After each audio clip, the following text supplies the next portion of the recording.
They thought he had dishonored her, and by sunrise, the whole valley came to watch him pay for it. The wind moved slow across the dry grass, carrying the smell of dust and leather as Elias Whitaker stood on his porch, one hand resting near his belt, the other gripping the worn strap of a leather bag he had never seen before last night. It had been there when he stepped outside at dusk, sitting quiet against the door like it had always belonged. No tracks in the dirt, no horse prints, no sound in the miles of open land that stretched around his ranch. Just the bag, just the weight of something inside it that didn't feel right. He hadn't opened it then. Some things in the West, you let them sit. But morning doesn't wait for a man to be ready, and neither did the riders. He saw them before he heard them. 60 figures along the ridge, still as fence posts, outlined by the rising sun. No rush, no shouting, just presence. That was worse. Elias felt his throat tighten, the dry kind, like swallowing sand. He had lived alone for near 7 years now, long enough to know the difference between trouble passing through and trouble that had come looking. This wasn't passing through. This was judgment. The leather creaked in his hand as he finally opened the bag. Inside, folded careful, was a piece of cloth. Dark, torn along the edges, stiff in places where it had once been wet. His breath slowed. The world narrowed. Because he knew that cloth. Not by sight, but by memory. The river came back first. Cold water up to his chest. Current pulling like a living thing. And her. Slipping. Fighting. Losing. He had gone in without thinking. Boots and all. The way a man does when there's no time left for deciding. He remembered grabbing hold of her. The weight of soaked fabric dragging her down. The sound of tearing when he pulled her free. He hadn't meant to rip it. Hadn't thought about it. Only that she needed to breathe. Only that she needed to live. But out here, not every act looks the same to every pair of eyes. Elias exhaled slowly and looked up again. The warriors hadn't moved. Still watching. Still waiting. Not one weapon raised. Not one voice carried across the distance. Just silence. And in the West, silence could mean respect. Or it could mean something final. A horse stepped forward from the line. Large. Dark. Its rider older, shoulders broad beneath layers of worn hide and beadwork that caught the morning light. The chief. Elias didn't need to be told. You could feel it in the way the others held back, in the space that opened around him like the land itself was making room. The man guided his horse down the slope, slow, deliberate, until he stopped just short of the yard. No more than 20 feet. Close enough to see the lines in his face. Close enough to see the eyes. They didn't burn with anger. That would have been easier. They held something heavier. Something measured. The kind of look a man gives when he already knows the story and is deciding what part of it matters. Elias didn't reach for his gun. Didn't step back either. He just stood there, the bag hanging from his hand, the torn cloth still inside. The wind shifted. Carried the faint scent of smoke and sage from the riders behind. Time stretched. Seconds felt like miles. And then movement. Not from the chief. From behind him. A figure stepping forward through the line. Smaller. Steadier. Walking, not riding. Elias felt something tighten in his chest before he even saw her face. Because some memories don't need eyes to recognize them. She came into the light slowly. Dark hair pulled back. Shoulders straight. Not the girl from the river. Not anymore. This woman moved like someone who knew exactly where she stood in the world. And everyone else knew it too. No one spoke. Not the warriors. Not the chief. Not even the wind, it seemed. Just her footsteps on dry ground as she came closer, stopping beside the man on horseback. Close enough now that Elias could see her eyes. The same eyes that had looked at him through rushing water and fear. But there was no fear now. Only something deeper. Something that made his grip tighten on the leather strap without him realizing it. The chief finally shifted his gaze, not to Elias, but to the bag. A small motion, barely there, but it carried weight. A signal. Elias swallowed once, slow, then reached inside and pulled the cloth free. It hung in his hand, catching the morning light. Torn, weathered, silent. The kind of evidence that could mean anything, depending on who told the story. And for the first time since the riders appeared, Elias understood something clear as the sky above him. This wasn't about what he had done. It was about what they believed he had done. And out here, belief carried more weight than truth. The woman's gaze didn't leave his. Not once. Not even as the chief extended his hand toward the bag, waiting. Not taking. Waiting. like the choice still belonged to Elias, like whatever came next would be decided in this moment. And somewhere deep in the stillness of that morning, between 60 silent warriors and one man who had never asked for anything back, the story was about to turn in a way no one in that valley expected. The chief did not rush him, and that was what made Elias feel the weight settle deeper in his chest, because a man who rushes is uncertain, but a man who waits already knows how this ends. And Elias had seen that kind of patience before in storms that gathered slow and then broke everything in their path without warning. So he stepped forward one pace, just enough to close the distance that had been left open on purpose, the torn cloth still hanging from his hand, moving slightly in the morning. Wind like it was trying to remember the river it had once been soaked in. And for a moment no one spoke, not the chief, not the woman, not the line of riders stretched across the ridge behind them, all of them watching with a stillness that felt older than the land itself. And Elias realized then that whatever happened next was not going to be decided by words alone. It was going to be decided by what he chose to show, by what he chose to admit without saying it out loud.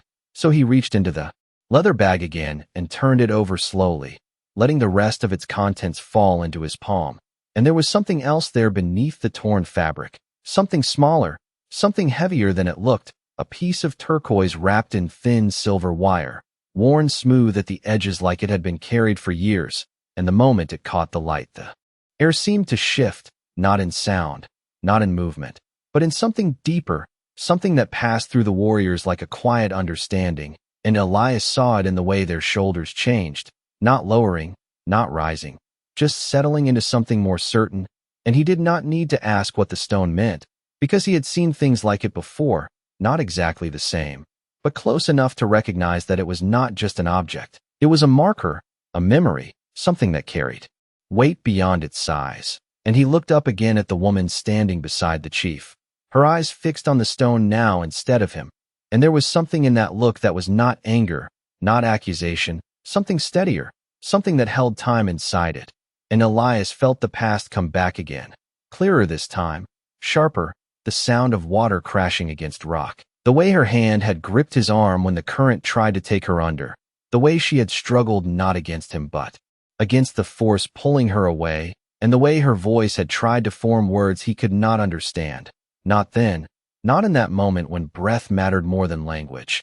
And he remembered how she had looked at him when they reached the bank, not grateful, not relieved, but searching, like she was trying to decide something about him before she even knew his name. And then she had taken something from around her neck, something small, something that caught the light even in the gray of the storm, and she had pressed it into his hand before stepping back, before turning away, before disappearing into the trees without another word. And he had stood there with the river still roaring behind him and the stone in his hand, not understanding why she had given it to him, not understanding that some gifts are not meant to be understood right away. And now, standing here with 60 warriors watching and the chief waiting without impatience, Elias realized that he had not kept that stone, not for long. He had left it on the edge of the water where he had found her, thinking it belonged to her world, not his, thinking it would find its way back if it needed to. And now here it was again. Not lost, not forgotten, but returned to him in a way that carried more meaning than he had been ready for back then. And the chief finally moved, just one step forward, his boots pressing into the dry earth with a sound that seemed louder than it should have been. And he reached out, not to take the stone, not yet, but to gesture toward it, his hand steady, his gaze shifting from the object to Elias with a question that did not need to be spoken. And Elias understood that this was the moment. Not a trial, not an accusation, something else, something that asked him to stand in the truth of what had happened without defending it, without explaining it away, just to hold it where everyone could see it. And so he did, lifting the stone slightly, letting the light catch it again, letting the torn fabric hang beside it. Both pieces of the same story, one that could have been misunderstood, one that could have been judged from a distance. And the woman stepped forward then, just enough, that the space between them changed, not closed, but different. And when she spoke, her voice was calm, measured, carrying across the quiet yard without needing to rise. And though her words were simple, her English careful, they held more weight than any shout ever could. She said, "You remember the river?" And Elias nodded once, slow, because there was no reason to pretend otherwise, and she looked at the cloth, then at the stone, then back at him. And there was a pause, a long one, the kind that stretches a man thin if he is not steady enough to hold it. And then she said they saw only this, and her hand moved slightly toward the torn fabric, and Elias felt something tighten in his chest again, not fear, but recognition of how easily a moment can change shape when seen from far away. And she continued, her eyes never leaving his. They did not see this. And this time her gaze dropped to the stone. And in that small shift something in the air changed again, something that moved through the line of warriors like wind through tall grass. And Elias realized then that this had never been about punishment. It had been about truth, about making sure that what was seen from a distance was set right by what had actually happened. And the chief lowered his hand slowly, his expression unchanged but no longer unreadable. And the silence that followed was no longer heavy, no longer pressing down. It was something else now, something that felt like the moment before rain finally breaks a long dry season. And Elias stood there with the torn cloth and the stone in his hand, understanding for the first time that sometimes a man is not judged by what he did, but by whether he is willing to stand still long enough for the truth to find its way back to him. The wind moved again, softer this time, carrying something lighter through the yard. And for the first time since the riders appeared, Elias felt the tightness in his chest loosen just a fraction, not gone, but no longer pressing down like it had before. And he realized that the silence had changed. It was no longer waiting for something to break.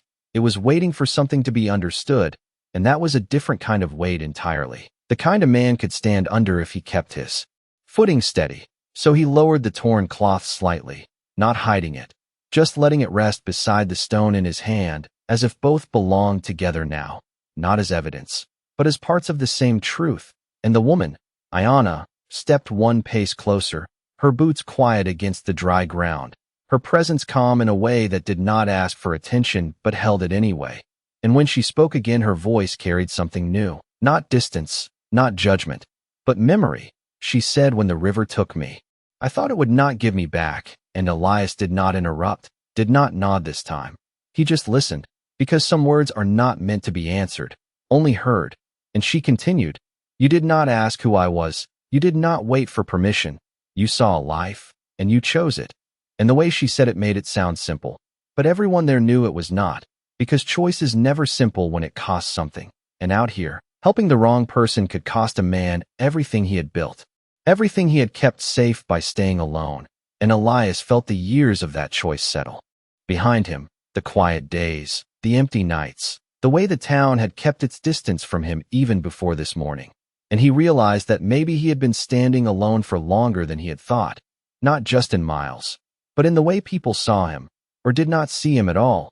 And the chief finally dismounted then, slow, deliberate, his boots meeting the ground with a weight that carried presence rather than force. And he walked forward until he stood beside Ayanna, close enough now that the distance between all three of them was no more than a few feet, and still no one reached for a weapon, still no one raised a voice. And that quiet said more than any show of strength ever could. And the chief looked at Elias, not past him, not through him, but directly at him, as if measuring something that could not be seen from afar. And when he spoke, his voice was deep and steady, shaped by years and by decisions that had carried more than one life at a time. He said, "Our people saw what they could see, and what they saw brought them here." And he paused, just enough for the words to settle. Then he added, "But what is seen is not always what is true." And Elias felt that land somewhere inside him, not as relief, but as recognition, because he had lived enough years to know that a man can be judged by a moment that does not tell the whole story, and sometimes he never gets the chance to show the rest. And the chief's gaze shifted briefly to the stone in Elias's hand, then back to his eyes. And he said, "This was returned to us, and it carries your choice with it." And Elias did not fully understand how the stone had made its way back, or who had carried it, or how long it had taken, but he understood the meaning behind it, that something he had let go had not been lost, it had been remembered, and that memory had traveled farther than he ever had.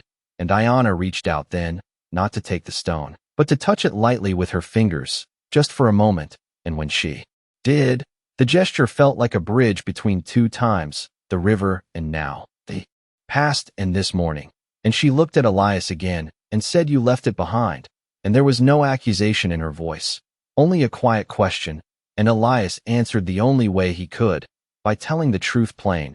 He said it was not mine to keep, and something shifted in her expression then, subtle, but real, like a door opening just enough to let light through, and the chief nodded once, slow, as if that answer had been part of what he was waiting to hear, and behind them, along the ridge, the line of warriors changed again, not breaking formation, but easing in a way that could be felt more than seen, and Elias realized that the moment of judgment had already passed, not with a loud decision, not with a declaration, but with something quieter, something earned rather than given.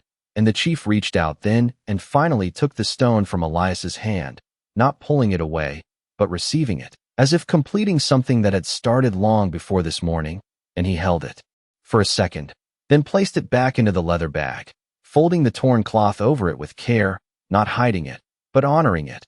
And when he looked back at Elias, there was no distance left in his gaze, only a clear understanding that stood where uncertainty had been. And he said a man is known by what he does when no one is watching.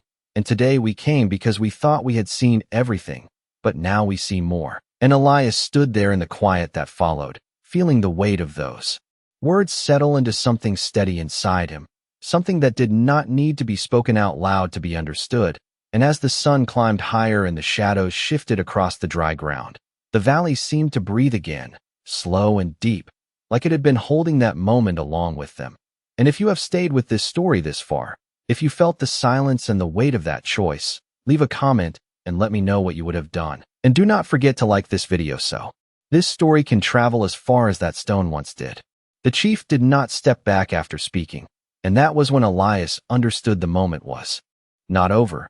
It had only changed shape, because judgment ends with distance, but recognition stands its ground, and the air between them now carried something steadier, something that did not press but did not leave either, and the leather bag rested in the chief's hands like it had found its place again, the torn cloth folded with care, the turquoise hidden beneath it, but not forgotten, and for a few seconds no one moved, not Elias, not Ayanna, not the line of riders along the ridge, until the chief turned slightly and looked back toward his people. Just a glance, just enough, and it passed through them like a quiet signal, not loud, not sharp, but understood, and one by one, almost too slow to notice at first, the tension that had held their shoulders began to ease, not disappearing, but settling into something calmer, something that did not need to prove itself anymore. And Elias felt it the same way a man feels the wind change before he sees it in the grass, and he realized that whatever they had come for, it had already been answered, not by force, not by defense, but by standing still long enough for the truth to speak for itself. And Ayanna stepped back then, not retreating, just returning to where she stood beside the chief, her presence no less steady, her eyes still on Elias, but no longer searching, no longer measuring. And there was something in that look now that had not been there before, something quieter, something closer to respect than anything else. And Elias shifted his weight slightly, not out of discomfort, but because the ground beneath him felt different, like a place that had been claimed without him knowing it. And the chief finally spoke again, his voice carrying across the yard with the same calm weight as before. He said there are debts in this world that cannot be counted in coins or land, and when they are paid, they do not leave emptiness behind, they leave balance. And Elias let those words settle without trying to answer them, because he knew better than to speak into something that was still unfolding. And the chief continued, "You gave without asking, and you walked away without taking, and that is not forgotten among my people." And as he said it, he lifted the leather bag slightly, not as a gesture of ownership, but as a symbol of what had been carried back and forth between them, something that had traveled farther than either of them had expected. And Elias felt something shift inside him then, not pride, not relief, but a quiet understanding that the years he had spent alone had not erased what he had done. They had only hidden it until it found its way back.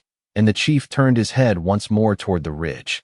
And this time the movement that followed was clear, deliberate, the first of the riders guiding his horse down the slope. Then another, not in a rush, not in a charge, but in a slow, steady descent that filled the space of the valley without breaking its silence. And Elias stood there watching as the 60 riders came closer, not surrounding him, not closing in, but forming a wide circle at a respectful distance, like a boundary drawn not to trap, but to hold something within it. And he realized that this was not an ending.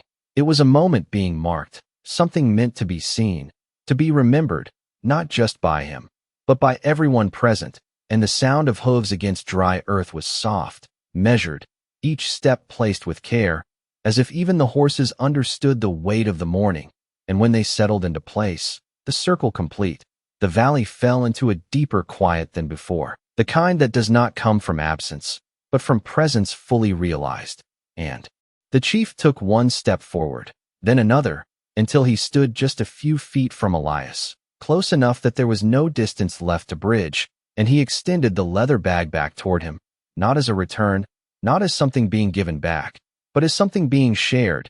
And Elias hesitated for a fraction of a second, not out of doubt, but because he understood that taking it now meant accepting more than the object itself. It meant accepting the meaning that came with it, and he reached out and took the bag, his fingers closing around the worn leather, feeling its weight, its history, the way it carried more than what could be seen inside.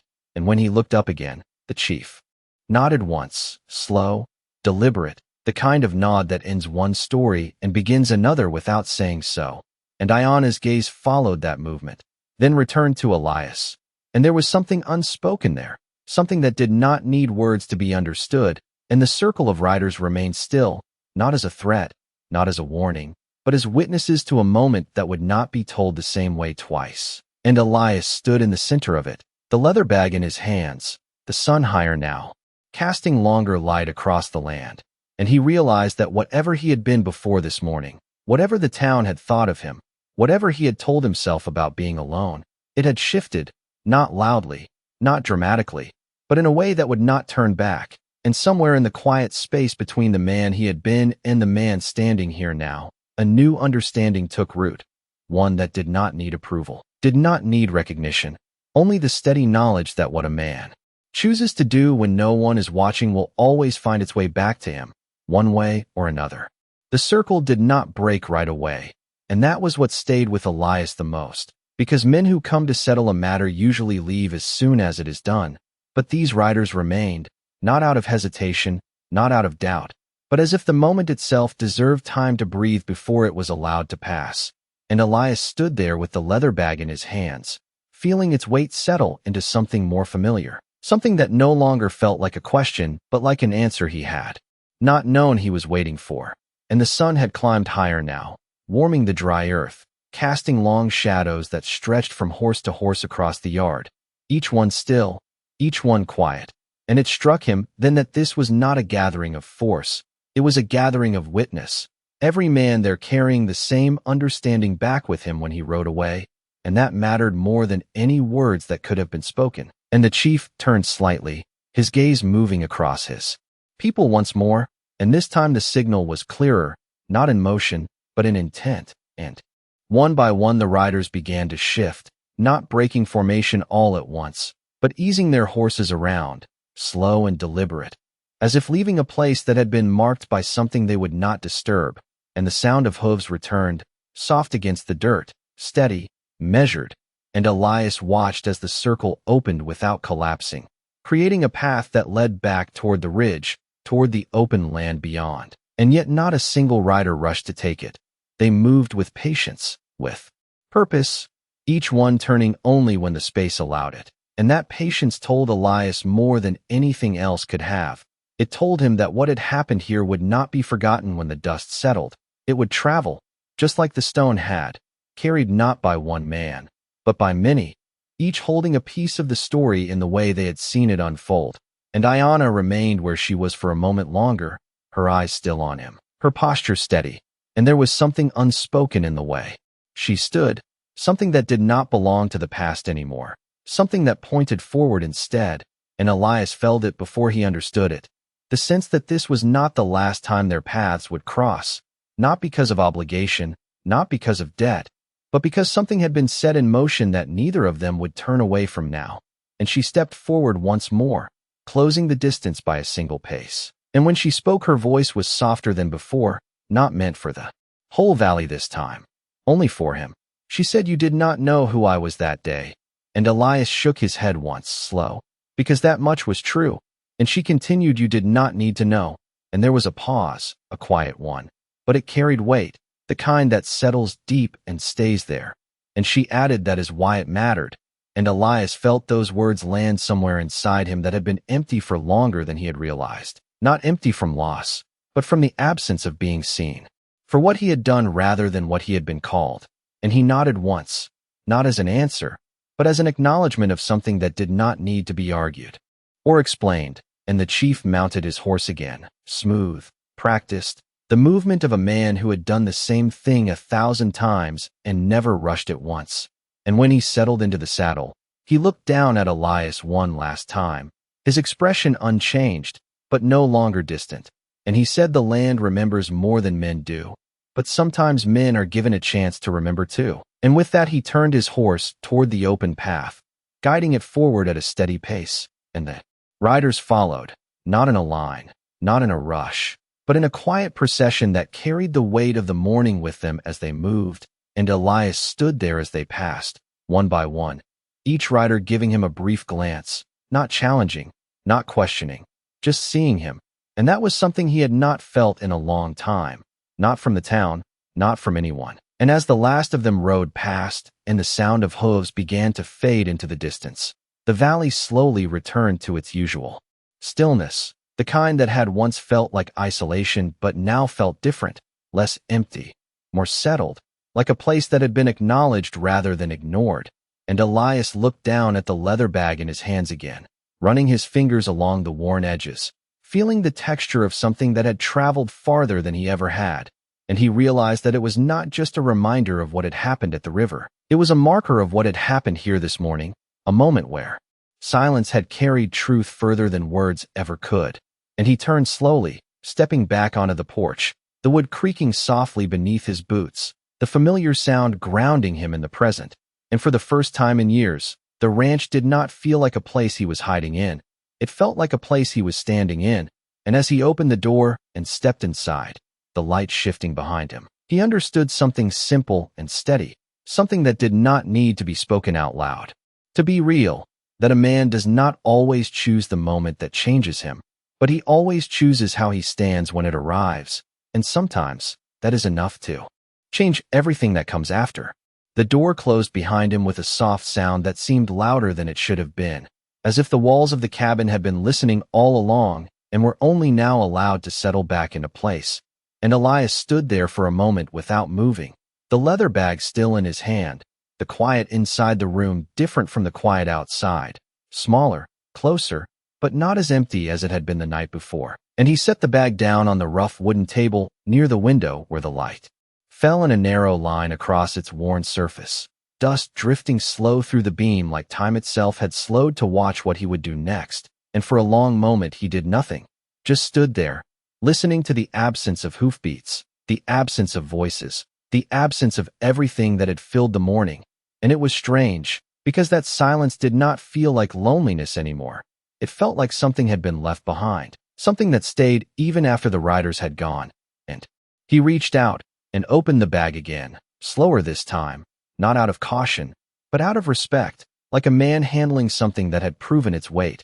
And he unfolded the cloth once more, laying it flat on the table, the torn edges clear in the morning light, the marks of the river still faintly visible. And he placed the turquoise stone beside it, the silver wire catching the light in a way that made it seem almost alive. And he stood there looking at both pieces, not as separate things anymore, but as parts of the same moment, a moment that had traveled from the river to this room, carried by choices he had not thought twice about at the time. And now those choices had come back, not to ask for anything, not to take anything, but simply to be seen. And that was what stayed with him the most. Not the riders, not the chief, not even the circle that had formed around him, but the fact that something done without witness had found its way back into the open, had been held up in the light and understood for what it truly was. And Elias let out a slow breath, one he had not realized he had been holding since the moment he first saw the figures on the ridge. And he pulled out a chair and sat down, the wood creaking under his weight, the familiar sound grounding him again. And he ran a hand over his face, rough with stubble, feeling the lines of a life that had been lived mostly in silence, mostly alone, and for the first time in years, that silence did not feel like something he had to protect. It felt like something he could step out of if he chose to, and that thought lingered, quiet but steady, like a trail he had not noticed before but now could not ignore, and his gaze shifted to the window, to the open land beyond, the same land that had not changed in years, and yet somehow looked different now, not because the land itself had changed, but because he had, even if only a little, even if only enough to see that he had not been as unseen as he thought. And he reached for the stone again, lifting it into his palm, feeling its weight, its smooth edges, the way it fit there like it had been meant to return, and he remembered the moment he had left it by the river, the way he had turned away without looking back, thinking that was the end of it, thinking that some things were not meant to stay with him. And now he understood that leaving something behind does not always mean it is gone. Sometimes it is just beginning its journey back, and he set the stone down again beside the cloth, not putting it away this time, not hiding it in a drawer or tucking it out of sight, but leaving it there in the open where the light could reach it, where he could see it every day if he chose to. And outside, the wind moved through the grass again, steady and familiar, the same sound that had filled his days for years, but now it carried something different, something that felt less like distance and more like connection, like the land itself was no longer something he stood apart from, but something he was part of, whether he had realized it before or not. And Elias leaned back slightly in his chair, his eyes still on the table, on the cloth, on the stone, and he understood something simple, something that did not need to be spoken to be true, that a man can live a long time thinking he is alone, thinking his actions disappear into the dust. But the truth is, the land remembers, people remember, and sometimes even the smallest choice can travel farther than a man ever expects. And as the light shifted across the room and the shadows moved along the walls, Elias Whitaker sat there in the quiet of his cabin, no longer waiting for something to happen, no longer bracing for something to come, but simply present in a moment that had already changed him in ways he would spend the rest of his days understanding. And if you have stayed with this story all the way to this moment, through the silence, through the weight of what was not said, then thank you for listening, because stories like this do not ask to be rushed, they ask to be understood, one quiet moment at a time.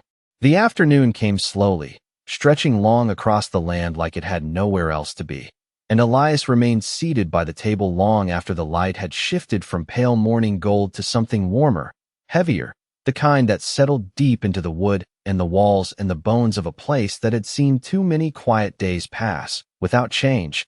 And yet this day was not like the others, not anymore, because something had been set into motion that could not be undone, even if nothing else outward ever changed again. And he rose from the chair with a steady movement, not rushed, not hesitant, just certain, and he took the leather bag in his hand once more, feeling its weight again as if confirming that what had happened had been real, that it had not faded into something imagined the way long days alone sometimes could. And he stepped outside onto the porch, the boards creaking beneath his boots, the familiar sound grounding him again in the open air, and the land stretched out before him just as it always had, wide and quiet, the grass bending under the steady wind, the horizon unbroken for miles in every direction. And yet there was something different now, something that did not show in the land itself, but in the way he stood within it, no longer apart, no longer watching from a distance, but present, anchored, as if the ground beneath him had finally recognized his weight and accepted it. And he walked down the steps slowly, each one deliberate, carrying the bag with him as he crossed the yard, past the fence line where the morning had begun, where the riders had stood, where silence had held more meaning than any words. And he stopped there for a moment, looking out toward the ridge where they had first appeared, now empty again, the only movement the wind through the grass. And he let the memory settle once more, not clinging to it, not pushing it away, just letting it exist as part of the land the same way the river existed miles away, unseen but always there, shaping the ground in ways that could not always be traced directly. And he turned then, not back toward the house, but toward the open trail that led beyond his property, a narrow path worn into the earth by years of use, leading toward the distant hills and the wider world beyond them. And for a moment he stood there, still, as if measuring something inside himself, something that had not needed measuring before this morning. And then he started walking, slow at first, not with urgency, but with intention, each step carrying him a little farther from the place he had stayed for so long, not leaving it behind, but expanding beyond it, and the wind followed him, steady, carrying the scent of dry earth and distant water. And after a few yards he stopped again, turning slightly, looking back at the cabin, at the porch, at the window where the light still fell across the table inside. And he knew he was not abandoning it, not walking away from it. But something in him understood that standing still was no longer the only way to live, that the world did not end at the edge of his land the way he had once believed. And he opened the leather bag once more, standing there between the life he had known and the path he had not yet taken. And he looked at the cloth, at the stone, at the way they rested together now without conflict, without misunderstanding, and he reached inside and took the stone into his hand, closing his fingers around it, feeling its steady weight. And for a moment he considered leaving it again, setting it down here at the edge of his land the way he had by the river, letting it belong to the place rather than to him. But this time he did not. This time he held on to it, not as something taken, not as something owned, but as something carried, something that connected him to a moment that had proven its meaning beyond doubt. And he placed it carefully into his pocket instead, the leather bag remaining in his other hand. Lighter now, but not empty. And he turned back toward the trail once more, taking another step, then another, the distance between him and the cabin growing slowly behind him, not as a loss, but as a shift, a widening of something that had been closed for too long. And the sun moved higher still, the shadows shortening, the land opening before him in quiet invitation, and somewhere beyond the hills, beyond the reach of his sight, he knew there were people who had seen him differently now, who would carry that story in their own way. And that knowledge did not weigh on him. It steadied him, like a hand placed lightly on his shoulder without needing to hold him in place. And he walked on, the rhythm of his steps finding a pace that matched the wind, the ground, the slow movement of time itself. And for the first time in years, Elias Whitaker did not feel like a man waiting for something to happen. He felt like a man moving toward whatever would come next, not with certainty, not with answers, but with a quiet understanding that whatever he chose to do along the way would matter, even if no one was there to see it, because now he knew, beyond doubt, that the world has a way of remembering what is done in silence and returning it when the time is right. The trail stretched ahead of him like a line drawn between who he had been and who he might become, and Elias kept walking, not fast, not slow, just steady, the kind of pace a man settles into when he is no longer running from something and not yet chasing anything either. And the land rose gently as he moved farther from the ranch, the grass thinning into patches of dry earth and scattered stone, the wind shifting as it always did when the ground changed beneath it. And he could feel the difference in every step, the way the earth answered back, the way it reminded him that distance was not just measured in miles, but in moments that shaped a man without asking his permission. And he reached the low ridge after what felt like an hour, though time had lost its edges somewhere along the way, and he stopped there, not because he was tired, but because something in him told him to. The same quiet instinct that had pulled him into the river that day. The same sense that had made him open the leather bag when he could have left it untouched. And he looked out across the land beyond, wider than what he had known from his porch, the horizon stretching farther, the colors softer in the distance, the air carrying a faint trace of something new, something he could not quite name, but could feel settling into him all the same. And he stood there with the wind, moving around him, not against him, not pushing, just present. And for a moment he closed his eyes, letting the sound of it fill the space where thoughts usually crowded, letting it remind him that the world did not need him to understand everything in order for him to belong to it. And when he opened them again, he saw movement along the far side of the ridge, small at first, just shapes against the light, but steady, deliberate, and he did not reach for anything, did not brace himself, because there was no need, not anymore. And as the figures came closer, he recognized them, not as the full circle that had stood at his ranch that morning, but as a smaller group, 5 riders, spaced apart, but moving with the same quiet purpose. And at their center, riding slightly ahead, was Ayanna, her posture the same, her presence unchanged, and Elias felt no surprise at seeing her, only a quiet acknowledgment, as if this moment had been waiting for him just as much as the one at the ranch had. And he remained where he stood, not stepping forward, not stepping back, allowing the distance to close on its own terms. And when they reached him, they did not form a circle this time. They did not surround or hold the space. They simply stopped, their horses settling beneath them, the sound of their breathing mixing with the wind, and Ayanna dismounted in one smooth motion, her boots meeting the ground with a soft, certain step, and she walked the last few feet toward him, her gaze steady, her expression calm, and for a moment neither of them spoke, because the silence between them was not empty. It was full of everything that had already been said without words, and she glanced briefly toward the path behind him, toward the direction of his ranch, then back to him, and she said, "You chose to walk," and Elias nodded once, not as an explanation, but as a simple truth, and she studied him for a second longer, then said most men would have stayed, and there was no judgment in her voice, only observation, and Elias answered quietly because staying felt smaller than it did this morning, and the corner of her mouth shifted slightly, not quite a smile, but something close, something that acknowledged the weight of that answer, and she turned then,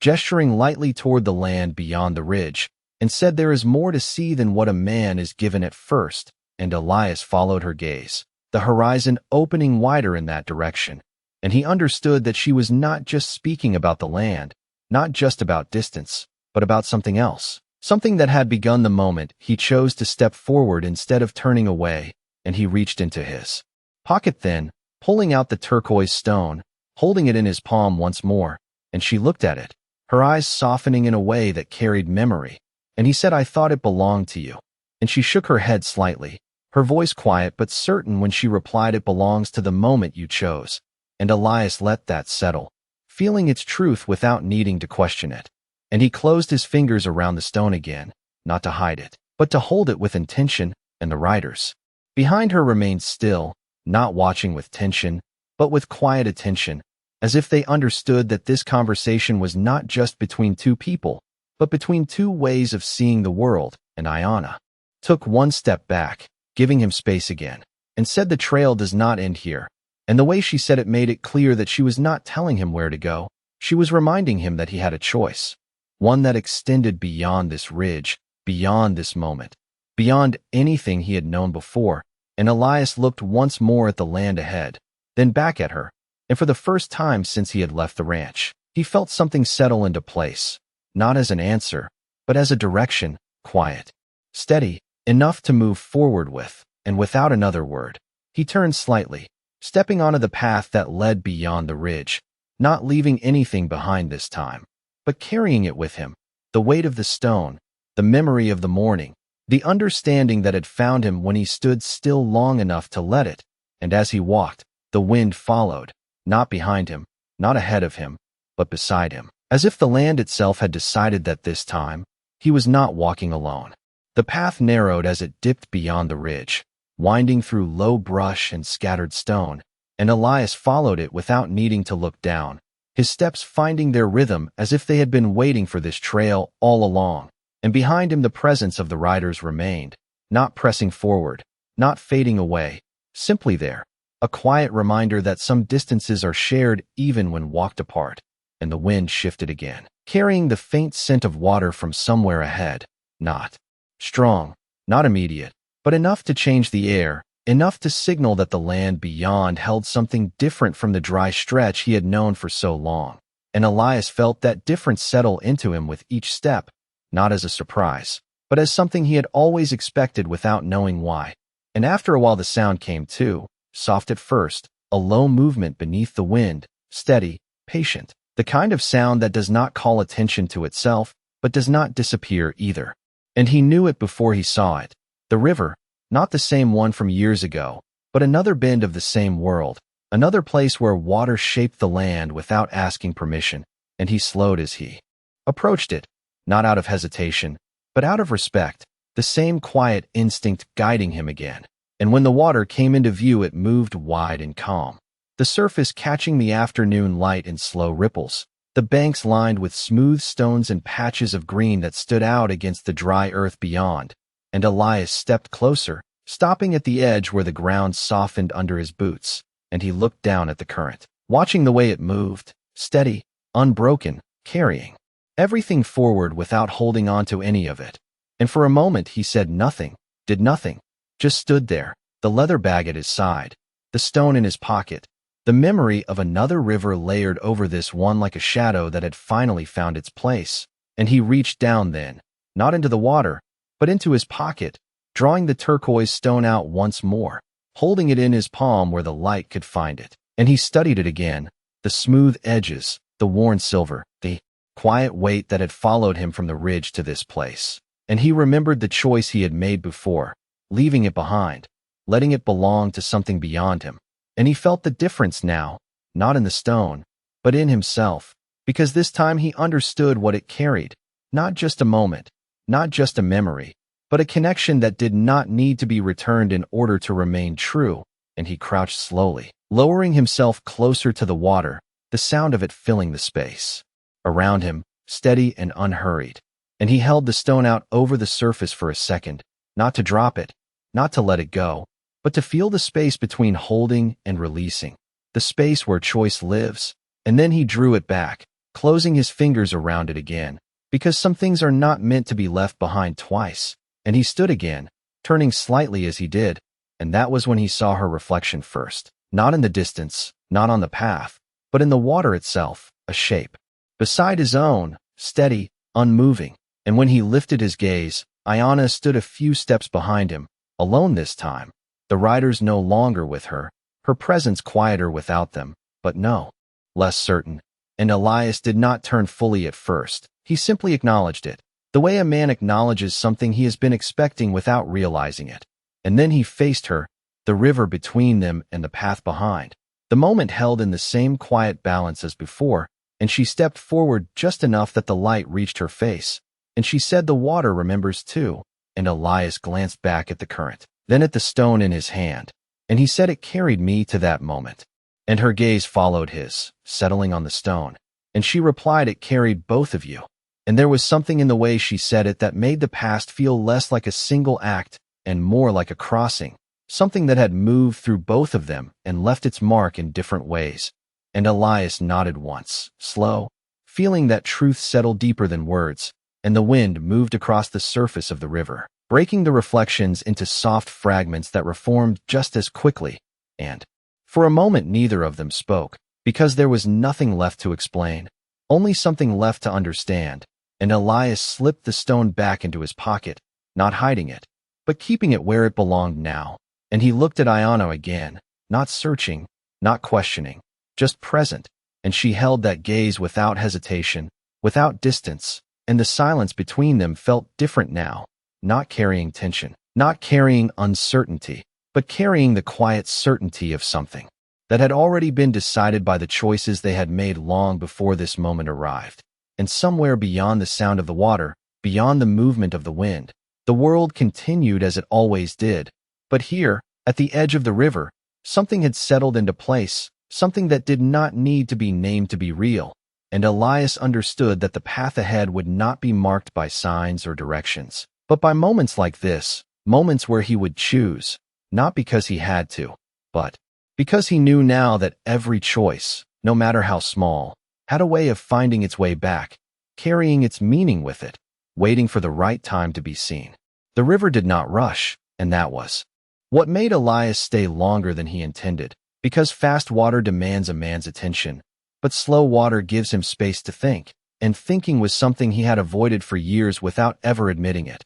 And now it came back in quiet waves, steady, unavoidable, like the current in front of him that carried everything forward without asking what it held. And he stood there with Ayanna beside him, not speaking, not needing to. The silence between them no longer something to fill, but something to stand inside.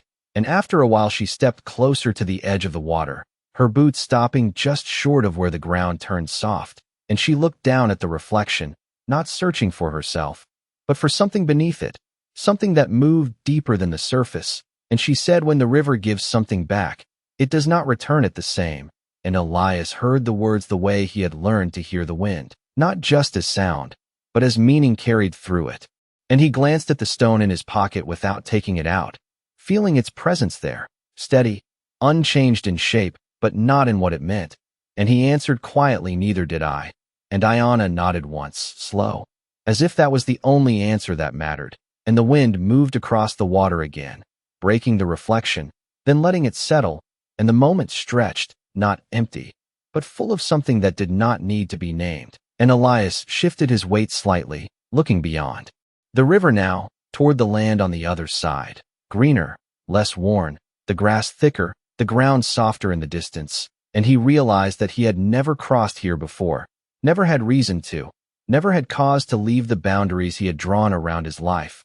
And yet now the idea did not feel distant. It felt close, almost inevitable, like a step that had been waiting for him to notice it. And Ayana followed his gaze, then looked back at him, and she said, "There are places where the land listens differently." And Elias did not ask what she meant, because he understood enough to know that some answers lose their meaning when explained too plainly. And instead he took a step forward, closer to the water, the edge soft beneath his boots, and he paused there, not out of doubt, but out of awareness, the kind that comes when a man knows that the next step matters in a way the last one did not. And he looked down once more, the current steady, the surface calm, and he remembered the first river, the force of it, the urgency, the way it had taken choice away and replaced it with action. And this one was different. It gave him time. It gave him space. It asked instead of demanded, and that made the choice heavier in a quieter way. And he turned his head slightly, looking at Ayana, not for permission, not for direction, just to see if she would speak. And she did not. She only met his gaze, steady, present, and in that look there was no push, no pull, only the simple acknowledgment that whatever he chose next would belong to him alone. And that was enough. And Elias stepped forward, his boot breaking the surface of the water with a soft sound, the current moving around it without resistance, and he felt the coolness through the leather, not sharp, not shocking, just real, grounding. And he took another step, then another, the water rising just enough to remind him that he was crossing something, not just physically, but in a way that reached deeper than that. And he did not rush, he did not look back, he simply moved, steady, deliberate, until he reached the other side, the ground firm beneath him again, the grass thicker underfoot, and he turned then, looking back, across the river. And Ayana still stood on the far bank, exactly where he had left her, her figure framed by the light, the wind moving lightly around her. And for a moment neither of them spoke, the distance between them not a barrier, but a line drawn to mark what had changed. And then she raised her hand slightly, not a wave, not a farewell, just a gesture, small but clear. And Elias understood it without needing to translate it into words, and he nodded once in return, the movement simple enough. And then she turned, stepping back from the water, her figure moving slowly toward the path behind her, the one that would lead her back to her people. And Elias watched for a second. Longer, not holding on to the moment, not trying to extend it, just letting it be what it was. And then he turned as well, facing the land ahead of him, the grass stretching out, the horizon wider than it had ever seemed before. And he took a step forward, then another, the rhythm returning, the same steady pace, but with something different beneath it now, something that did not come from the land or the wind, but from him. And as he walked, the sound of the river behind him faded slowly, not disappearing, but becoming part of the distance, part of the path he had already crossed. And he understood then, in a way he had not before, that some moments are not meant to be held onto. They are meant to be carried forward, not as weight, but as direction, quiet, steady, enough to guide a man even when the trail ahead has not yet been made.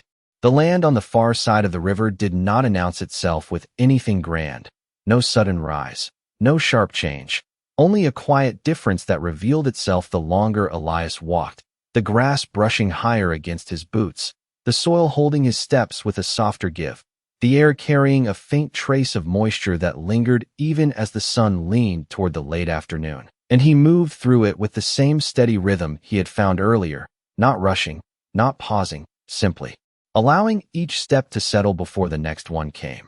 And after a while he noticed something else, something small but unmistakable, tracks, not fresh, not old, but steady, layered over time, crossing the path at angles that spoke of movement, of people who did not stay in one place but knew how to move with the land instead of against it. And he followed them without deciding to, his steps aligning with the faint impressions as if they had been guiding him long before he knew to look for them. And the sun dipped lower, stretching the shadows into longer shapes that moved across the ground like quiet companions, and the wind softened, carrying less dust, more scent, something green, something alive. And then he saw it. Not a town, not a settlement the way he had known from the edges of distant places, but signs of life woven into the land itself. A thin line of smoke rising from beyond a cluster of low trees, the faint outline of structures that did not break the horizon but belonged to it, shapes that seemed to grow from the ground rather than stand apart from it.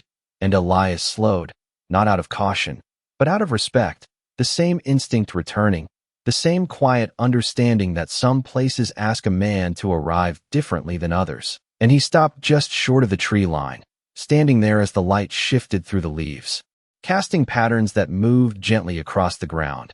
And he listened, not for danger, not for warning, but for presence. And it was there, not loud, not hidden, just present. Voices carried low on the air, the sound of movement that did not rush or scatter.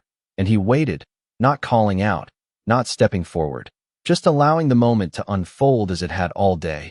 And after a few breaths, a figure appeared between the trees. Then another, not approaching quickly, not holding back either, simply coming into view with the same calm certainty that had followed him since the ridge. And they were not strangers in the way strangers usually feel, because Elias recognized the way they moved, the way they held themselves, the same quiet strength he had seen in the riders that morning, the same presence that did not need to prove itself.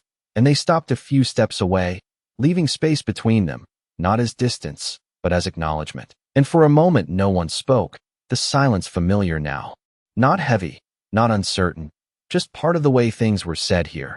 And then one of them nodded slightly, a gesture small but clear, and Elias returned it without thinking, because it felt right, because it did not need to be explained.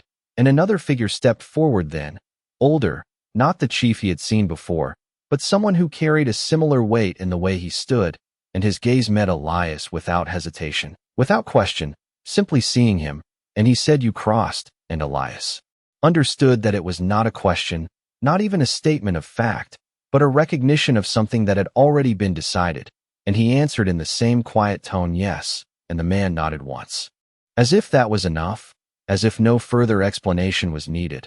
And he stepped aside slightly, not inviting, not commanding, just creating space. And Elias felt the meaning of it settle in, not as permission, not as acceptance in the way he had known it before, but as something deeper, something that did not depend on words or conditions. And he took a step forward, then another, moving past the line of trees, into the place beyond. And as he did, the land did not feel foreign, it did not feel like something he had entered. It felt like something he had finally reached, something that had been there all along, waiting not for him to arrive, but for him to understand how to stand within it. And the people around him did not close in, did not surround him. They simply moved with him, their presence steady, their attention quiet. And Elias felt no need to speak, no need to explain where he had come from or why he was there, because those answers no longer mattered in the way they once had. And as he walked a few steps farther, the sound of the river behind him now distant, the path ahead opening into something new, he understood that the moment at the ranch had not been an ending. It had been a beginning, not of something loud or visible, but of something that would unfold slowly, one step at a time, shaped by the same quiet choices that had brought him here. And in that understanding, there was no rush, no need to prove anything, only the steady certainty that he was exactly where he needed to be, not because someone had told him so, but because he had walked the distance himself and found it waiting at the end of his own path. The deeper he walked into the place beyond the trees, the more Elias understood that nothing here was arranged to impress a stranger, nothing stood to declare itself. And yet everything carried a quiet order that did not need explanation. The way the paths curved gently instead of cutting straight, the way the structures rested low against the ground, as if they had grown there over time rather than been built in a hurry. And the people moved through it all with a calm rhythm that matched the land itself, never rushing, never lingering without purpose, and Elias followed without needing direction, not because he knew where he was going, but because he trusted the pace that had brought him this far. And as he walked, he noticed the small things first: a bowl set near a doorway, filled with water that caught the light, a piece of cloth hanging to dry, its color faded but clean, a child watching from a distance, not hiding, not approaching, simply observing with a steady curiosity that did not feel like suspicion. And each of these moments added to something larger, something that Elias could not name, but could feel settling around him. A sense that he was not being measured here the way he had been before, not weighed against a past he could not change, but simply seen as he stood in the present. And that was a different kind of weight, one that did not press down but lifted something inside him instead. And he slowed near the center of the space, where the ground opened slightly, a circle not marked by lines but by the way the land itself seemed to gather there. And he stopped without being told, the same quiet instinct guiding him again. And the older man who had first met him at the edge stepped forward once more, his presence steady, his gaze clear, and he looked at Elias for a moment that felt longer than it was, not searching for answers, but acknowledging something already understood. And he said, "You carry more than what is in your hands." And Elias felt that land deeper than the words themselves, because he knew it was true, not in a way that could be explained, but in a way that had followed him from the river to the ridge to this place. And he reached into his pocket slowly, drawing out the turquoise stone, holding it where the light could find it, not offering it, not hiding it, simply showing it as it was. And the man's gaze rested on it, then returned to Elias, and he nodded once, not in approval, not in surprise, but in recognition, as if the stone had confirmed something that had already been seen without it. And he stepped aside again, not just a gesture this time, but a continuation of what had begun at the edge of the trees. And Elias felt the meaning of it settle into something steady, something that did not need to be questioned. And he moved forward, into the center of the space, the ground firm beneath him, the air still carrying that faint trace of water and earth.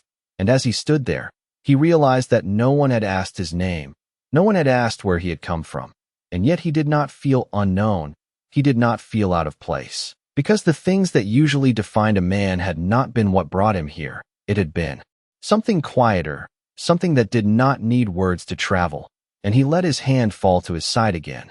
The stone still held, its weight no longer something he measured, but something that had become part of him. And the people around him continued their movement, not ignoring him, not focusing on him, simply including him in the same rhythm that guided them. And that inclusion did not come with ceremony, did not come with declaration. It came with something simpler, something that felt more real, the absence of distance, the absence of separation. And Elias stood there for a moment longer, letting it settle, letting it take shape inside him without trying to define it too quickly. And he understood then that what had happened at the ranch, what had brought the riders to his door, what had carried the stone back to him, it had not been about debt, not in the way he had once thought. It had been about balance, about something that moves through people and returns when it is ready, not to settle a score, but to complete a circle that had been left open. And now that circle did not feel like it was closing. It felt like it was widening, extending beyond that single moment into something that would continue long after this day ended. And he took a slow breath, the air filling his lungs with a steadiness he had not felt before. And he looked around once more, not as an outsider, not as a man passing through, but as someone who had stepped into a place that had been waiting not for his arrival, but for his understanding. And in that quiet realization, Elias Whitaker stood without needing to prove who he was, without needing to hold on to who he had been, simply present in a moment where both no longer needed to be explained. And the land around him, the people moving within it, and the path that had brought him there all seemed to settle into the same truth, one that did not need to be spoken to be known, that sometimes the longest journey a man makes is not across miles of land, but across the distance between what he believes about himself and what is quietly waiting to be seen. Evening settled without announcement, the light lowering itself gently across the camp until the colors softened and the edges of things grew quiet. And Elias remained where he stood for a long moment, not because he did not know what to do next, but because he understood that some moments are meant to be fully felt before they are left behind. And the people around him continued their rhythm, unbroken, steady. as if the day had always been leading here, not to an ending, but to a point where everything aligned without needing to be arranged. And he took a slow step forward, then another, not guided by anyone, not stopped by anything, simply moving as the space opened before him. And the older man who had spoken to him earlier watched without interruption, his gaze calm, his presence unchanged, and there was no signal given, no instruction offered, only the quiet acceptance that Elias had already stepped into what he needed to understand. And as he walked, the sounds of the place settled around him, low voices, the soft movement of feet against earth, the faint crackle of a distant fire being prepared for the night, and none of it felt foreign, none of it pressed against him. It simply existed, allowing him to exist within it. And he reached a place near the edge of the open space where the land dipped slightly, where the ground held the warmth of the day a little longer, and he stopped there, looking out toward the fading horizon, the same horizon that had once marked the edge of his world, now stretching wider than it ever had before. And he reached into his pocket again, drawing out the turquoise stone, holding it loosely in his hand, not examining it, not questioning it, just feeling its presence. And he realized that it no longer felt like something separate from him. It no longer carried the weight of a question or a memory that needed to be solved. It had become something simpler, something steadier, a reminder not of what had happened, but of what had been chosen. And that was enough. And he closed his hand around it once more, not to keep it hidden, but to carry it forward in the only way that mattered. And behind him, the camp continued to breathe in its quiet rhythm, the people moving with purpose that did not need to be explained.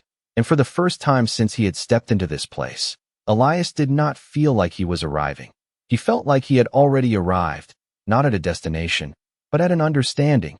And he let that settle, not trying to hold it too tightly, not trying to name it, just allowing it to exist the way the land existed, without demand, without expectation. And as the last light of the sun slipped behind the distant hills, the air cooled, the wind easing into something softer, something that carried the quiet of night with it. And Elias stood there in that transition, between day and dark, between what had been and what would come, and he understood something that had been there all along, something that had followed him from the river to the ranch to this place, something that did not need words to be true, that out here, justice does not ride in loud or fast.